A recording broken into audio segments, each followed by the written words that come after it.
Makaksayan, magkakabit tayo ng alarm sa ating motor. Two-way alarm, one-way alarm, o talking alarm. Pare-pares lang yung paglalagay.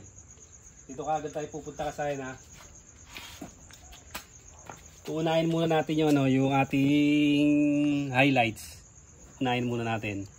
Yamaha sight ang ating paglalagyan ha. Ito ang una natin gagawin. Pupunta tayo dito sa may, sa may starter relay. Ito yung starter relay ng ng Yamaha sight. Ito siya. Yan. Starter relay. Puputulin lang natin siya. Ito yan ha. Puputulin lang natin. Tapos pagka putol natin, pakisarado kayong sa likod. Pituan sa likod. Makalabas ko ako.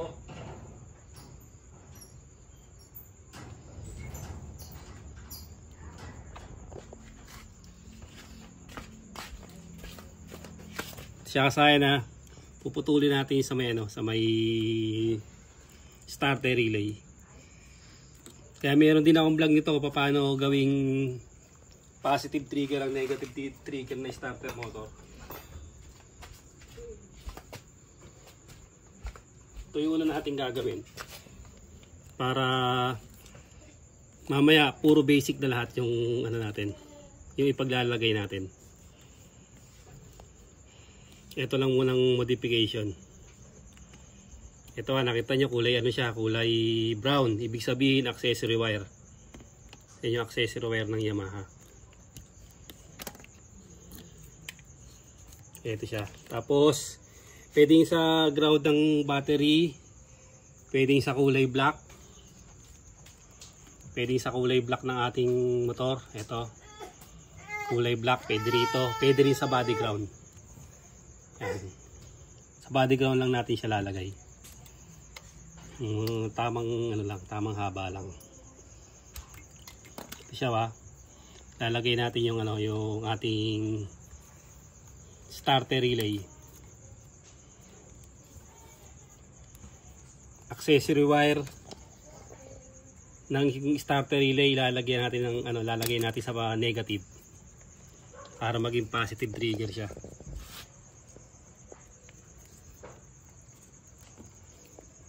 Kahit anong alarm to kasayan, pwede ito ba? Talking, one way, two way. Kahit anong klase, pwede yung parehas lang ng pag-wiring. Sa talking, pagka nagkabaliktad yung signal light, magsasalita sa kanan, magte-turn right siya. Babaliktadin lang naman yun. Kahit hindi na sa wiring baliktarin, sa pin lang ng alarm, pwede naman yun. Kasaya na, ito yung unang gagawin natin ha.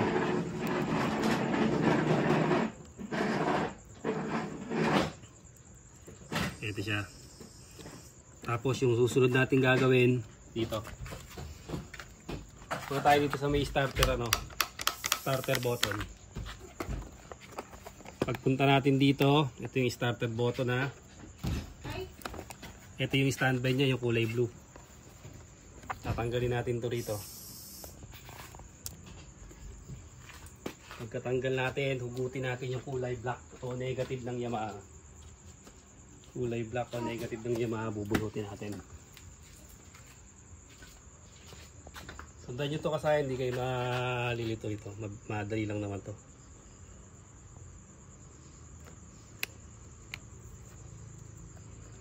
Ito yung kulay black. Tuduktungan natin ng wire yan. Pwede rito ha. Ito. Tutok mo rito sa pwede dyan sa may brake switch, yung kulay brown. Yun, yung kulay brown na yun. Pwede yan dyan. Pwede rin sa susian. Ito. Ito yung susian natin ha, kulay brown din Yan, kulay brown. Pwede rin dyan. Diyan natin lalagay. Kasi dito sa may kabila may voltmeter na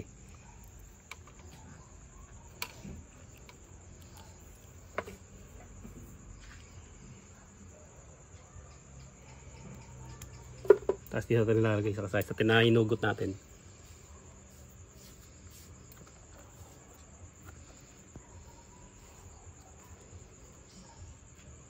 Tapos sikwatin lang uli natin para mag-lock siya ba. Ayun. Kasi sa dulo yan tumutupi siya. Sikwat lang uli siya para pag nilagay natin maglalak na uli siya. Ay, hindi na pala natin lalagay sa dyan. Pala binunot natin. Ito na, nakalagay na siya ba. Okay na siya. Ito lang pala ibabalik natin. Oh. Para activated na kagad yung, yung pagiging niya. Naka na yan. Naka positive trigger na siya. Ito hindi siya pwedeng madikit sa sa body ground. Mapuputukan tayo ng piece. Titaypan muna natin. Hindi na natin ayan yung kasayan i-fix para mabilis lang tayo.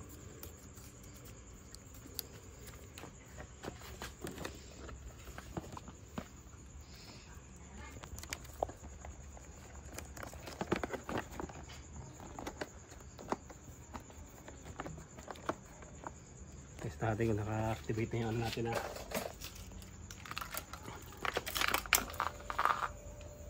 Negative trigger to positive trigger. Okay na kasi positive trigger na siya. Tapos ito, isa lang ang gagamitin natin dito. Ilalagay natin tong sa kill switch. Ito siya. Ito, mamimili kayo dito sa dalawa kung kulay gray o kulay pink. Pwedeng pink, pwedeng gray. Ito siya. Magamitin natin yung gray. Yung isa hindi na natin gagamitin yung kulay ito siya Ngayon, puna tayo sa likod. Ito siya Ito. Yan. Pero punta muna tayo sa likod. Sa kabila. Para makita niyo yung yung pagkukuhanan.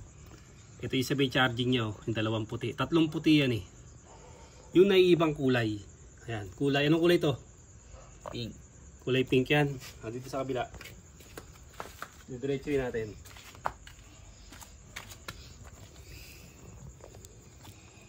Ito, anong kulay na ngayon to? Red. Diba? Naging iba. Naging red na siya.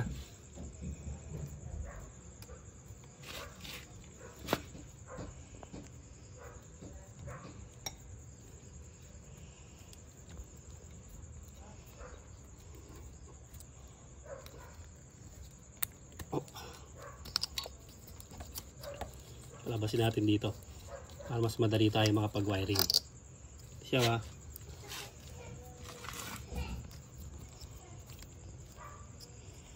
kulay red na siya, kanina kulay pink.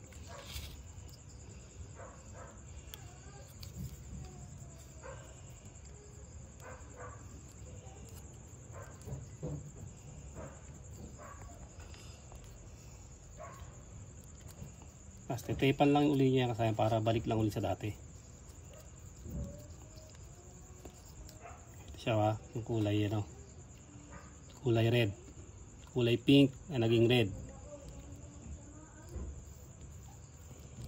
Yan, dito natin ilalagay yung yung gray. Ngayon dahil may cut na siya, subukan natin sa dapat ba siya sa ilalim? Mas madali yata rito Ay, mahirapan.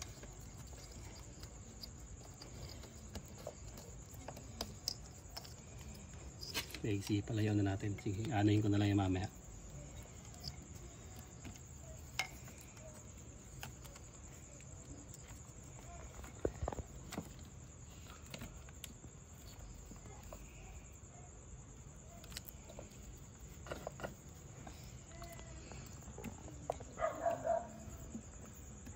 Pala dapat mas malapit para abot niya. Ito na, kulay pink na siya ngayon ito lang tayo pa mas malapit. Tapos doon red siya, interchangeable, palit siya ng kulay. Doon natin lalagay yung kill switch para kahit kuhain yung motor natin, mapapatay natin siya.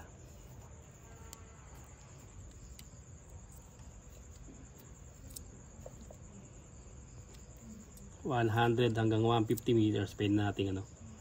Basta open yung ano natin. Open yung lugar.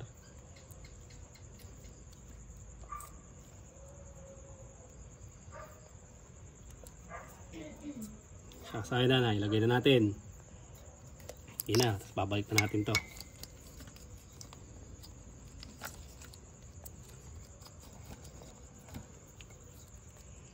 Ating kill switch.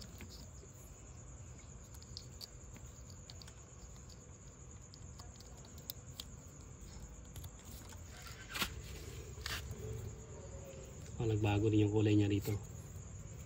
Ating puti, naging black. Tapos kasayan yung kulay blue. Ito yung starter ng ano ha. Ito yung starter ng ating alarm. Ilalagay natin sa starter din na standby. Ayun siya, naka-ready na yun. Ito siya.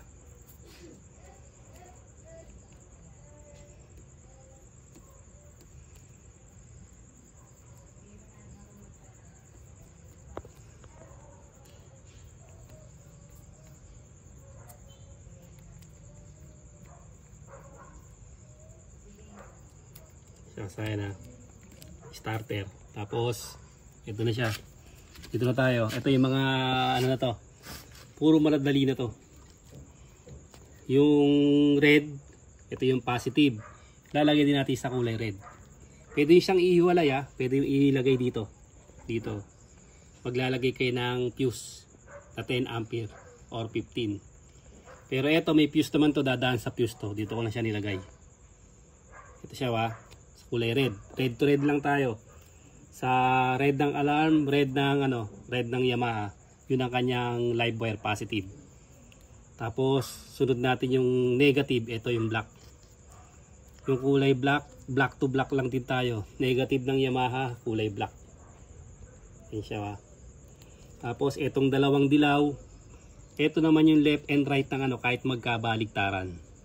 Kasi hindi naman talking alarm yung ilalagay natin. Kaya kahit magkabaligtaran siya, one way alarm lang ilalagay natin. Two way alarm kahit magkabaligtaran din. Lalagay lang natin sa signal light. Pansinin nyo yung kulay dilaw. Ito, tutukan mo to. Anong kulay yan? Hindi mo makita, light brown yan. Ito kulay ng light brown. Ito naman yung ano niya. Ito yung light brown, ito yung dark brown. Dark brown to yung signal light. Tapos yung kabilang dilaw, ito, pansinin mo to. Anong kulay to? Yan. Dark green. No, dark green naman to. Yung kabila, dark brown. Yung kabila naman, na signal light, dark green.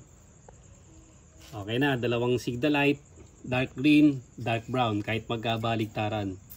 Positive, red to red, negative, black to black. Kaya napakasimple lang yung ano, yung natira natin. Tapos, accessory wire. Ito siya oh. Accessory wire ng Yamaha, kulay brown, light brown, ayan siya. Yung kanina dark brown yun ha, yung signal light. Ito naman light brown, yung kulay orange. Itong orange na to, itong accessory wire ng alarm. Yung dalawang dilaw, ito yung dalawang signal light na magkabaligtaran.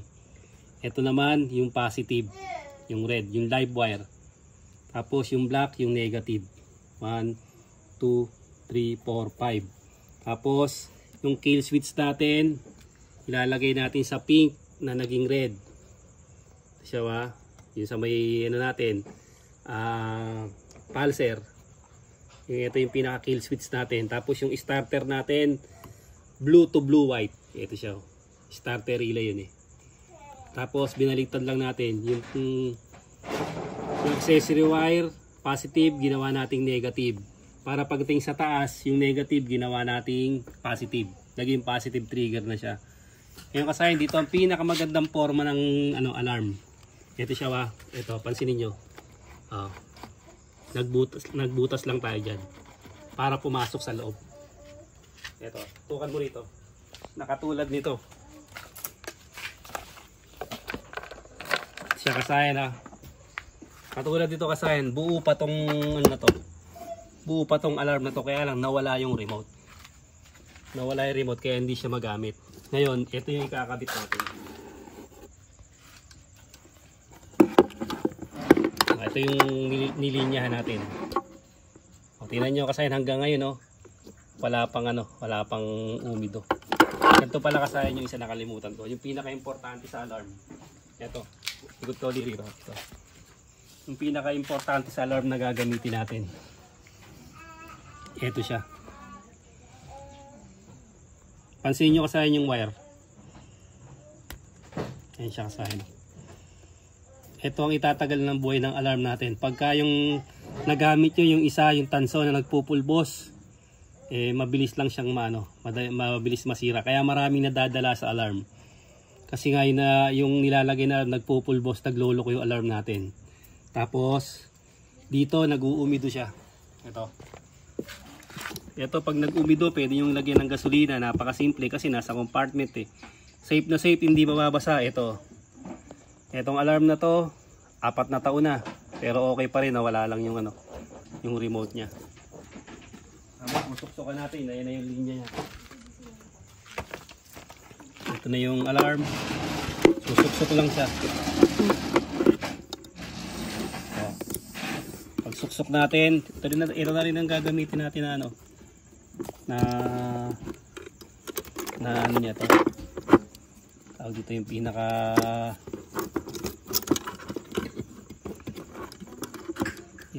speaker niya. Ito, pinaka speaker. Tapos ito may kasama naman to na pandikit, dinidikit lang yan. Pag balit pang kayo ng 2-way alarm, 1-way alarm, okay na, naka-ready na siya. Tapos testing na natin. Ito yung alarm niya, dalawa. Ayan siya. Unlock. Lock. Yung niya. Unlock. Dalawang pindot starter. Ganun lang kasimple kasayan yung pagkakabit ng ng alarm sa Yamaha site. Shoutout nga pala kay Ariel Ong ng Davao City. Ayun siya kasayan ha. Itong kahit alin sa dalawa gamitin natin kung pwede. Ito yung pinaka natin yan. Madali lang naman to. Lock. Unlock. Tapos lock. Pag ginano natin, mag-iingay siya. Pag dalawa, mag-a-alarm siya ng gusto. Hindi natin papahingayin kasi gabi na. Unlock. Tapos start, dalawang pindot.